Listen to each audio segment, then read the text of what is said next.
Hi Pisces! Welcome po sa ating channel at ito ang inyong weekly gabay tarot reading for your career and money ngayong October 7 to 13, 2024. Please be reminded kung naka-resonate kayo, comment down. Kung hindi kayo naka-resonate, ibigay niyo po sa iba kasi general reading po ito. This is for your career and money, Pisces, ngayong October 7 to 13, 2024.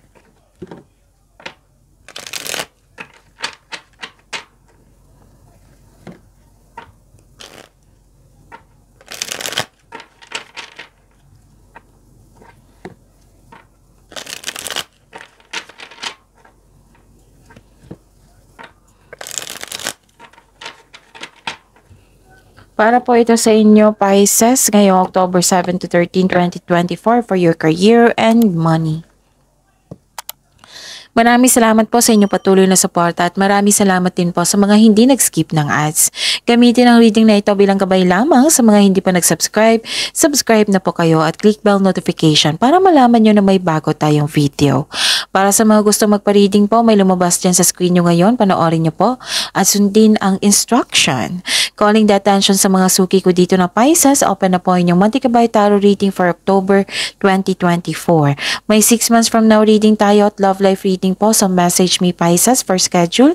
Maraming salamat po.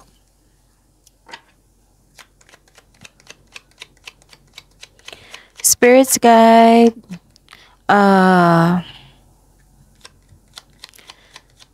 Mga ganap po sa career and money ni Pisces for this week. October 7 to 13, 2024. I need 3 cards po.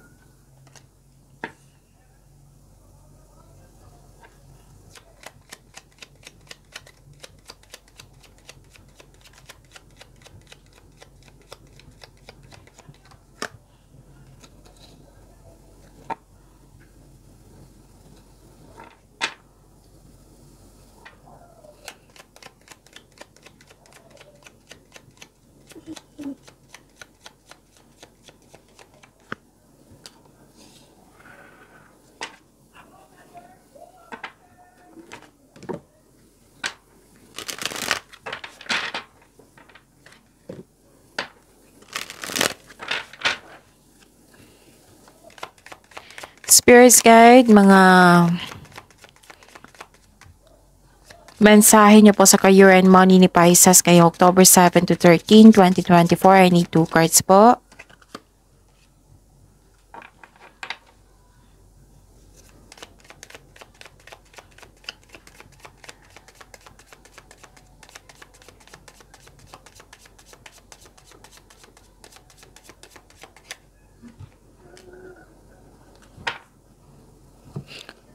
Okay, Pisces, ngayong October 7 to 13, 2024. For your career and money to, ha? Okay. May nakita ko dito ang nag-uusap na magkakapatid. Pwedeng kaibigan mo na tinuring mong kapatid. Nag-uusap kayo and you are very excited na nagkita kayo or nag-uusap kayo. Pwedeng direct na sinabi sa inyo, direct kayo nakita or nag-uusap kayo sa video call, ganon, or sa chat. May reminder lang po ang card nyo po dito na wag po daw kayong maniwala agad sa chismis. Alamin nyo muna kung totoo ba yan or hindi. At nakikita ko dito na gumawa ka ng desisyon regarding sa inyong passion.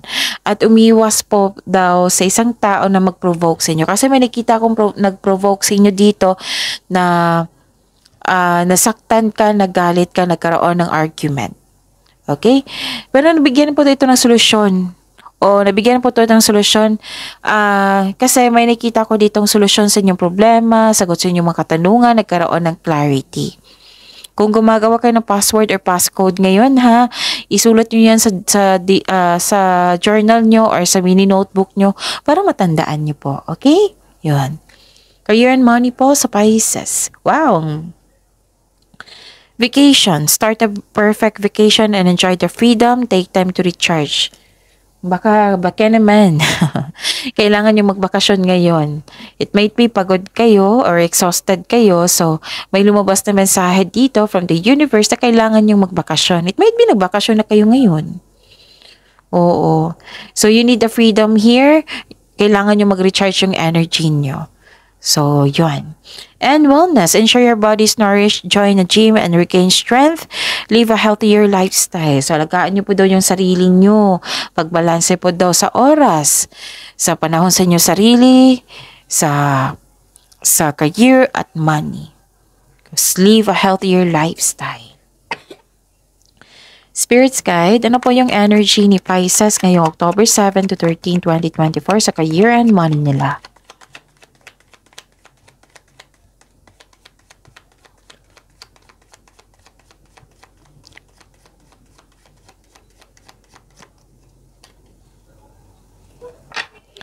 And the clarification of this card po,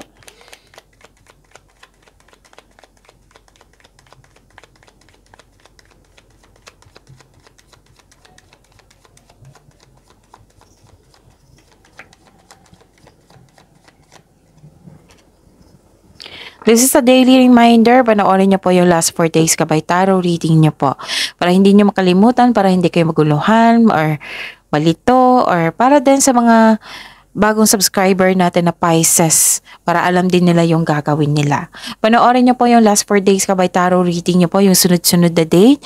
Like for example, napanood niyo ito ngayong October 7, 2024. Panoorin niyo po yung October 6, 5, 4, 3. Kung may nakita kayo or narinig kayong repeating message, kailangan niyo po iyan bigyan ng atensyon. Kung maaari po, bigyan niyo po ng solusyon at aksyon. Again, calling the attention sa mga suki ko dito na Pisces, open na po inyong Monthly Gabay Tarot reading for October 2024. May 6 months from now reading tayo at love life reading po. So message me Pisces for schedule. Maraming salamat po. So what is your energy? Pisces. Nakikita ko dito, nagkaroon ng emotional offerings, nagkaroon ng yung movement, mabilisang aksyon. Yes, may parating po na offer sa inyo, Pisces. New opportunity o proyekto na nagbibigay sa iyo ng excitement. Wow, excited kayo dito, excited rin kayo dito. Ang ganda, Pisces. Marahil lang yung new boss ay nag-offer sa iyo ng much needed support. Pwede rin pagtaas ng sweldo o posisyon or allowance. Kung feeling mo stagnant kayo ngayon, open your mind to the inspiration you need to make work more enjoyable for you. Good news is on the way, ha?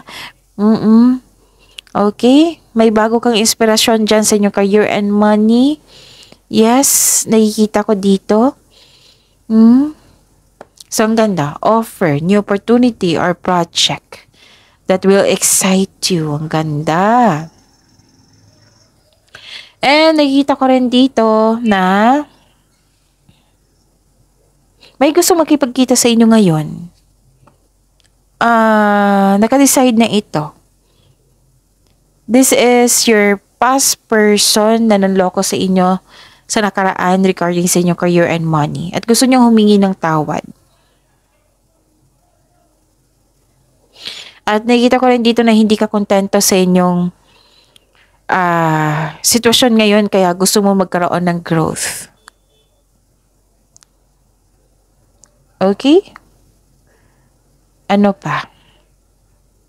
Nakikita ko rin dito na you're releasing your emotion, you're releasing the grudges, you're making yourself, what I meant is you're helping yourself para magkaroon ng freedom. Nagkaroon ng fighting for what is right. Ito yung nakita ko. You're fighting for what is right. Yung pinapalaya mo yung sarili mo sa mga toxicity, sa bigat na naramdaman mo, nagkaroon ng moving forward dito. At okay. Di ba may sabi dito na may binigay na opportunity sa inyo? O, wag nyo daw ipagpaliban yan. Wag nyo daw i-postpone. Dumating na yan eh. Huwag nyo daw i-postpone. Kasi, kung bibigyan mo ito ng clear intention at bibigyan mo ito ng focus, sipag at tiyaga, magkakaroon niya ng positive outcome, right? At itong positive outcome na ito, mapapansin niya ng ibang tao at magkakaroon ng kaunlaran sa inyong career and money. Yan yung makatulong sa inyo, itong positive outcome niya yan. Kung pagtrabahuin mo ng mabuti, sunod-sunod na yung blessings na matatanggap mo. May kaunlaran dito eh. Sumabak sa aksyon na makatulong sa iyong umunlad. Okay? Wag po daw kayong huminto.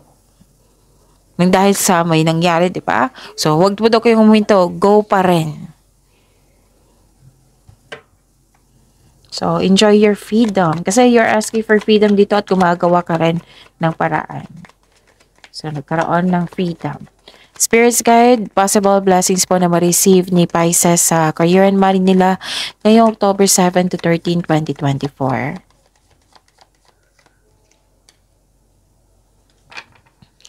And the clarification of this card po.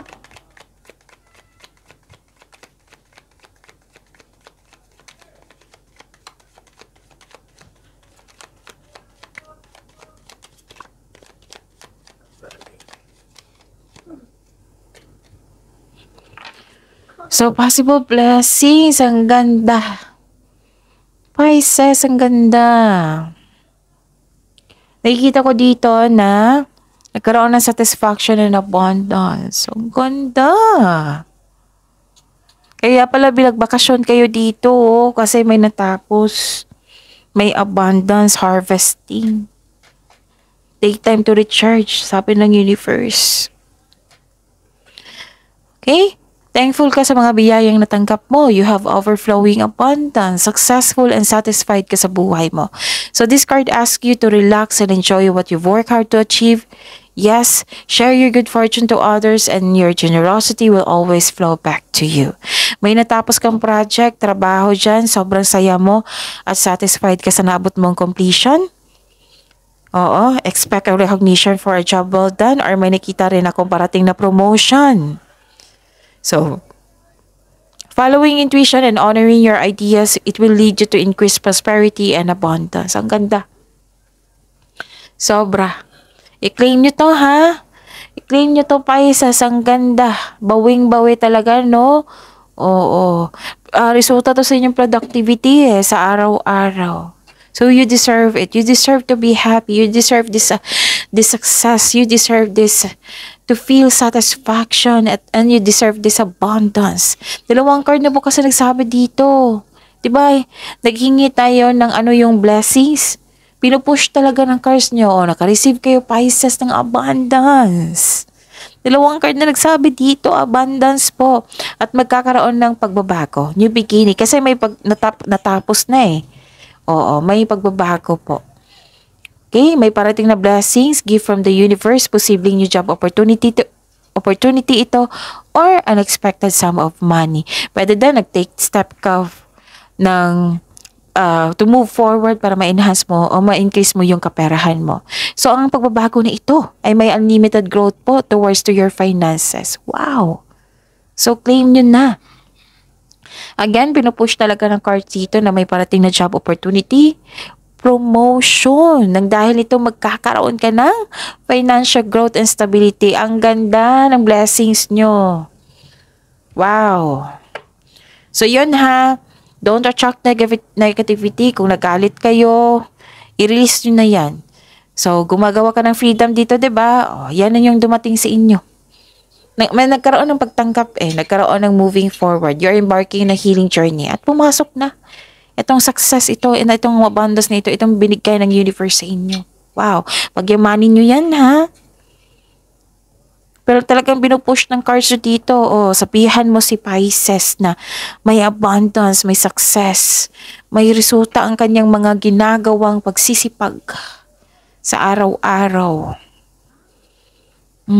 Job opportunity. Dalawang card na nagsabi dito na promotion. No, 3 pala. Promotion. Basta sigurado dito yung stability sa inyong career and money at ang inyong pag-angat sa inyong posisyon o sa inyong kaperahan. Wow. Ang ganda. Gift from the universe, ha? Patuloy mo lang. Kasi ang yung pagbabago pala, binigay dito sa inyo yung sagot yung pagbabago, wag kang matakot, Pisces. Kasi itong pagbabago na ito, what I meant is, yung pagbabago na ito may unlimited growth towards to your finances. Matutuwa ka nito. Pinaganda kayo ng universe Pinangada kayo at pinaalam sa inyo na hindi na kailangan magkalit, hindi na kayo kailangan ma-stress or ma-disappoint kasi may binagsakan talaga kayo ng abundance. O, ito na yung resulta sa inyong hiniling.